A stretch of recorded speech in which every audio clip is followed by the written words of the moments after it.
Folks. Welcome to Takeover Talks. I am your host, Tommy Prince, and today I wanted to get more into kind of personal development kind of stuff. I'll talk about the finals and the Mavericks Timberwolves series a little bit, but today I just want to kind of focus on how I can be doing better, how you can be doing better, and how we can just stay on our feet and get through life. Um, but anyways, I mean, it's a beautiful day outside. I hope it's just as great for you as it is for me outside. But um, I got burnt yesterday. I sat in the sun for a good hour, hour and a half, and I got pretty toasty. So um, yeah, I mean, if you're sitting in your room or playing video games or things like that, I'm telling you this from firsthand experience. Go outside. It's the summertime. Go do something with your friends. Go do something by yourself. Go get a ball and throw it at a wall. Like the other day, I haven't played lacrosse in forever. I used to play lacrosse in middle school, but I found my stick the other day, and so I just went up to there's a parking garages up just above my house that I went up and just threw the ball at a wall for like half an hour. It was fun. Um, and then I got some more pumps for my basketballs, and so I just walked around the neighborhood dribbling a basketball. Played basketball yesterday. Um, but yeah, highly recommend not sitting in your room all day playing Xbox because I wasted a lot of time doing that when I was in high school and middle school and stuff like that. So don't do that. Get outside and do something, you lazy wanker. Um, but speaking of getting outside, um, I've been going to the gym. I was going like Monday, Wednesday, Friday, but I've just found like this amazing passion for it now, and so I've been going 5 or 6 times. Usually about five. I have a cheat day where I just don't go, but um, I really should be going every day to be honest with you. Um, but while at the gym, I was hitting legs. I was hitting the tibialis raised things, and a dude just smiled at me. Like I didn't really think anything of it, and then I was like, "Wow, that was like that just made my day. Like that made me happy to see someone else smile." I don't know who it was. I don't know his name. I ran up to him and said, "Hey, man, you just made my day. Like, just keep doing it, or whatever." Gave him a fist bump, and he was like, "Oh, thanks, man." I was like, "Yeah." Um, so that was pretty cool. And then it happened yesterday at basketball too. Um, I know some of the guys there, but I don't really know them on a personal level. And the guy that smiled at me yesterday that was there, I've only seen him like once or twice there, and he just smiled, and I was like, dude, like you just like made my day. I didn't tell him that yesterday, but I I hope he. I mean, I wish I could tell him that he made my day smiling. He just, I don't know, just made me happy. But it's just little things like that I've noticed, like in my life, like just the tiny little things that people kind of just do naturally, but like both those times, like just made me so happy. So, um, if you get the chance, just smile at someone or hold the door or whatever. But yeah, the gym, man, I love the gym right now. I'm I was gaining like a ton of weight since March or April, but it's starting to slow down. I need to start eating more. So I woke up at 6 o'clock this morning, made a peanut butter and jelly sandwich, and then went right back to bed. And woke up at like 9 or 10. So I'm doing everything I can to get calories in, and I think adding breakfast to my day is a way to get that done. Um, but throughout this week, I just keep seeing ads for. I went to lunch with my buddy on Monday or Tuesday, I can't remember, but he told me that he was running a marathon, like he was getting ready for a marathon tomorrow, and I don't know, it just got me thinking, like maybe I should do something like that, like to test my fitness skills and see, like how far I really am, or how falling short I am of my goals or stuff like that. And throughout the week, I've been getting ads for this Spartan race. It's 21K, so like 13 miles, 12 or 13 miles. And it's got like 30 obstacles. And if you don't know what a Spartan race is, um, it's a race or whatever, but they have a bunch of obstacles throughout the way. So the one I'm doing has 30. And it's like rock walls that are sideways they have to climb across. There's like moving monkey bars. There's army crawls. There's just getting down and dirty, like rope climbs, just a whole bunch of stuff. And so it's like surrounded by running. Like the main thing is running, but you also have to do a bunch of these obstacles. So you have to test your upper body strength, your lower body strength, your um, grip strength. I've watched a couple videos on what I should be doing to prepare for that, and a lot of the things come back as work on your grip strength because like 90% of the obstacles require good grip strength, and so I need to start hanging from like a bar or something to get that done. But yeah, and while I'm getting ready or like thinking about doing this, I guess I haven't really signed up for it yet, but um I mean, right there, just right there. I haven't signed up for it yet. That the word "yet" has, in the past couple weeks, has changed my life. Just the word, like just adding that word "yet" to things, like, um, dude, I can't do 20 push-ups. I can't do it yet. You'll get there at some point, just not now. Yet. You can't do it yet. You're not strong enough yet. You want to get a 6-minute mile. You're not fast enough yet. It's not that you're not fast enough. You're not fast enough yet. So if you're not using the word yet, I suggest using the word yet because um, it's a valuable word, and you know it shows that you're still working on it and still progressing towards that goal or whatever it might be. Um, and it shows that you're not giving up, and just the power of that word "yet" has like changed my life. Like I was doing leg presses on Wednesday, and um I was like, man, I want to like be leg pressing double my body weight, which is 240, and I have been doing about 100 pounds or like 120, whatever. And, I know that's not much, but I'm still working on it. I'm not there yet. Um, but, um, I, I was like maxing 120, and I was like, you know what? I'm just going to set the bar to 140 and see if I can't do it. So I set to 140 and I did it. I did a full, 10 rep set, like whatever. Like I just did that. Like my mind was capping me at 120 for some reason, but I told myself, you know what, I'm gonna try 140 because even if I can't do it, what's the worst that could happen? The machine like just doesn't go up, whatever. And so I hit 140 and I was like, dude, I just did 10 reps of that. It means I could probably do 150. So I moved to 150. I got 8 reps of 150. Moved it to 160. Got 6 reps of 160. And then I got like 165 and did like 4 reps. But the thing is with that is like my mind was capping me at 120. I'm like my mind was telling me you can't go any further than 120. And then I just was experimenting like, you know what? I'm going to try 140. 140 was good. 150, 160. And so that just put me like I don't know, 30 or 40% closer to my goal. 25%, I think. I don't know. It got me a good chunk closer to that 240 where I want to be.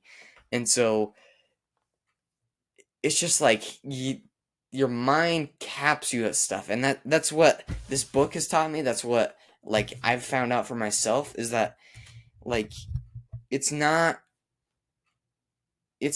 physical strength that like you need to build up to be able to do something. It's also mental strength. You know, telling yourself I can lift more and then trying it, and like, so what if you fail? You tried. You lifted the bar 3 inches, or you lifted the weight 3 inches.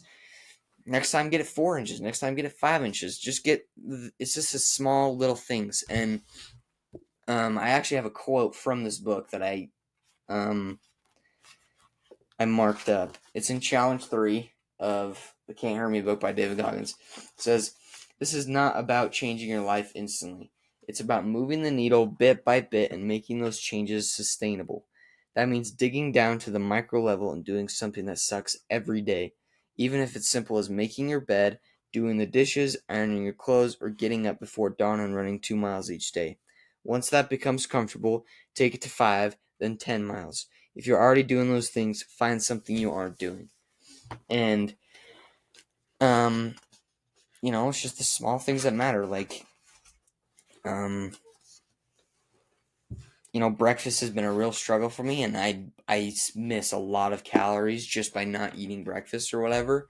And so just getting up this morning, eating something, and then just going back to bed. I know it's probably not the best thing to do, but I should have just got up and stayed up and just gotten right to it. But I didn't. But either way, I got breakfast. Breakfast is in my system. I'm about to have lunch right after this, and that'll hopefully help my calorie count. Another thing that's helped me is actually like planning stuff and writing stuff down. So, um, like for instance, like I've been struggling to find things to talk about on my podcast, and so I just watched YouTube videos and wrote it down in an index paper notebook thing. I bought like a planner. I know it's like a little girly or whatever. It's like rose gold, but this one I just write down tasks, mark them off when I'm done. And um, as you know, I like 3D print stuff. My 3D printer right there. I have a Thor hammer that I printed probably 2 or 3 weeks ago, and I've told myself I got to finish this hammer. I have to finish it. I got to paint it. I got to finish it. I got to make it look cool. And I just never got to it. It's the day I got this, I wrote it down. It's not yet done. I painted it this morning, but it's on my list to do, and I'm actually getting it done. And then it came in a pack of 3, so it got like a daily one, I guess, and then like a weekly one. So like design jersey hanger, which I did. Put my jersey up. Research improvements podcast. Did that. I went to get drinks with a couple of friends. Whatever. Things like that. And then there's a monthly one too. I don't have anything written down because I don't have, it was the end of May, so I just figured I'd start in June. But just writing stuff down and putting it on paper just helps me remember to do things, and it helps me push myself to, get further and further. But yeah, I think this episode's gonna be a little short today, but that's all right. Um, I'll get into finals thoughts. So going into this, I really wanted the Timberwolves to win that last series, and I figured Game 5 they had a great game 5, but or Game 4 they had a good Game 4. Game 5 though it was just not going well from the start. Um, first first quarter was 35-15. They're 35-19, and I think Luka dropped 20 points in the first quarter, which it was freaking ridiculous. The dude was just hitting threes left and right, and I don't want to say this, but I feel like Anthony Edwards knew that it was over when he hit 20 points in that first quarter. He was just like, "There's no freaking way." And um, so second quarter was 34-21. It's just they boosted their lead. It was 29-point freaking lead at halftime. Um, third quarter was 28-33, so they won the third quarter. They won the fourth quarter 30-27, but they still got beat by 21. It was just ridiculous, dude. But Derek Lively, man, he stood out to me. He shot 16 shots this series and made every single one of them. That's ridiculous. I mean, I know like 16 shots isn't a lot. There's some players that get 16 shots, more than 16 shots a game, but to have 100% accuracy in shooting in a whole series, like that's good. And I know 16 shots again isn't many shots, but it's just the little things. It's the little things like that. For him to not, I mean, he struggled on free throws in the last game, but he was insane this series. Daniel Gafford played well. I think Derek Lively had like the second most plus minus in like the history of the NBA as a rookie. I think the only other person that had a better plus minus than him was Manu Ginobili, like freaking forever ago. But yeah, Luka had 36, Kyrie had 36. Like that's 72 points right there just between the two. And I mean, they both made 14 shots. Luka shot 22, Kyrie shot 27, and then it was just kind of, PJ Washington had 12, Daniel Gafford had 11. But I think going into the finals, like, part of me thinks that the Celtics aren't ready for this. I think the Celtics haven't really had as hard of a matchup as they will against the Mavericks, and I think the Celtics might be a little surprised. And so my prediction here is they're going to get shocked, and the Mavs are going to win game 1. Celtics are going to retaliate. They win game 2. We go home. Mavericks win game 3 and 4. We go back to Boston. Boston wins game 5. So it's 3-2.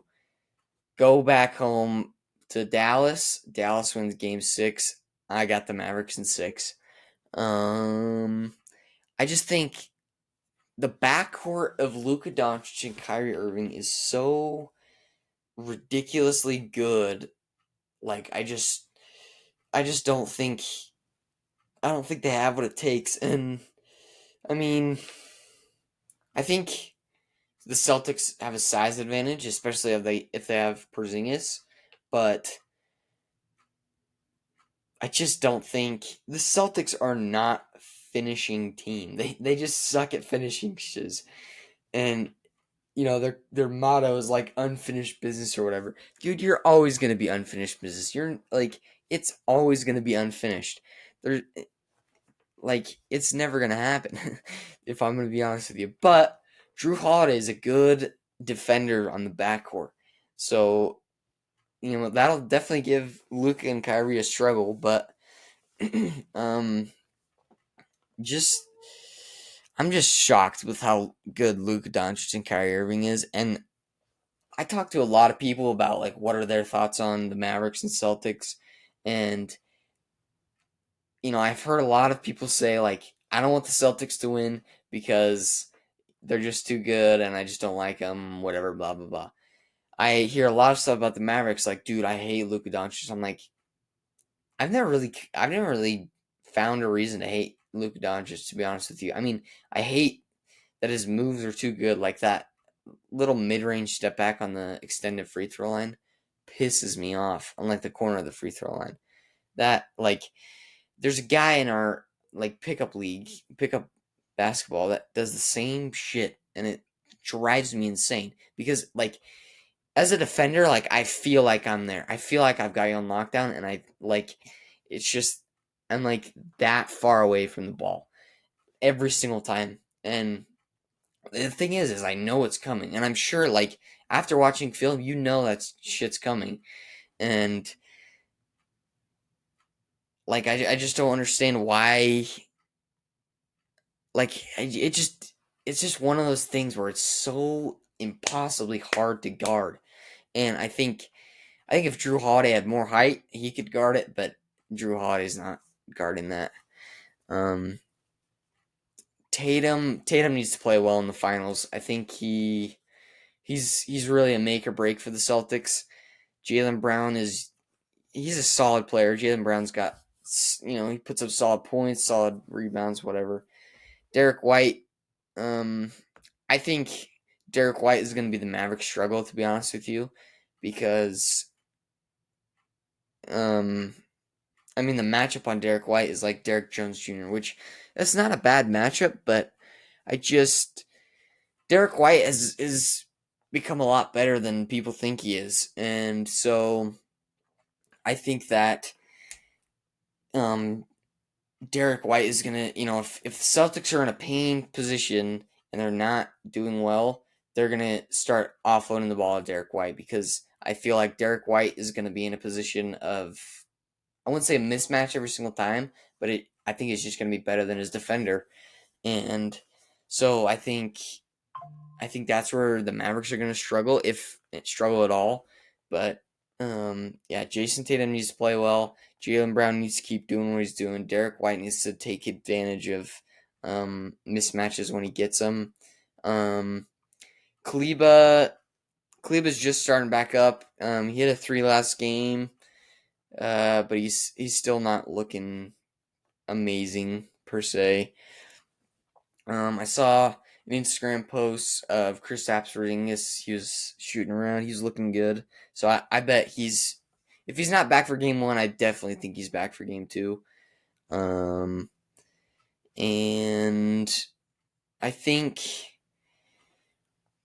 overall, like, drive and passion for the finals, I think Luka's got it. And there was a stat yesterday shown during the game that um, Luka Doncic puts up like 35 points a game following the loss, which is the highest in NBA history. And so I bet the Mavericks win game 1 and they lose game 2, and then they're like, it's just, the way I can describe the Mavericks are a one step back, two step forward kind of team. And like 2-1, right? 4-2. That's how I see it. And I think Luka Doncic has got drive and passion for winning this finals. Like, he is determined to get a ring. And like, I know there's a lot of hate towards Luka Doncic, but Luka Doncic aside, Kyrie Irving is like one of the most down to earth, like favorite players all time for me.